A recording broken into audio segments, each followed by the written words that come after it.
s'il n'y avait pas ce but de Café des Psaumes, je resterais en pyjama. Or là, ça m'oblige à m'habiller, à sortir. Dessine-moi Lozé. Si on devait dessiner le Café des Psaumes, pour moi, ça serait le bar, parce que c'est le lieu où on accueille les gens, et je crois qu'on a une qualité d'accueil au Café des Psaumes. Je dessinerais la devanture du café, qui est très originale. Je trouve que ça symbolise beaucoup le café et l'ambiance. Le bois, la couleur bleue, etc.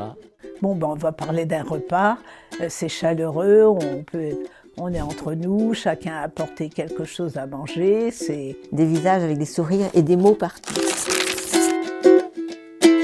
Voilà, parler d'écoute mémoire et histoire, et Libuza, c'est voir ici, toutes les après-midi, un petit groupe de personnes qui sont heureux de se retrouver ensemble et qui partagent un moment. Il y a beaucoup de bienveillance et de respect les uns des autres. Toutes les personnes donc, qui viennent ici à Écoute Mémoire Histoire, elles ont toutes traversé la Shoah.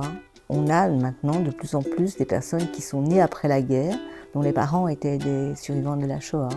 Pour toute l'année, donc toute la semaine, toute l'année, on a chaque après-midi une proposition de rencontre. Si l'atelier me plaît, je suis capable de venir lundi, mardi, mercredi, voilà.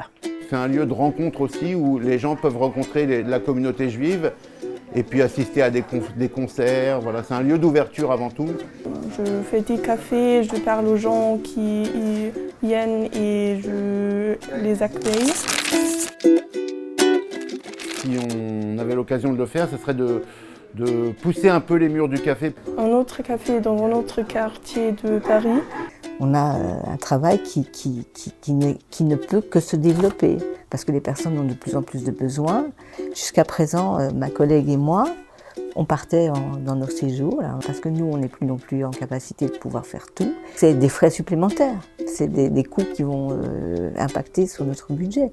Donc si on peut effectivement avoir plus d'aide pour pouvoir être en meilleure capacité et plus efficace. Gebe et Geld à Lozé, parce que c'est une très très bonne association et on a besoin de ça. Chacun donne suivant ses moyens, mais au moins faire le geste de donner. Le Café des Psaumes, c'est un truc formidable rue des Rosiers. Donc j'encourage tout le monde à donner de l'argent. Ça devient finalement ce lieu, une vraie famille. Osez, osez, le Café des Psaumes.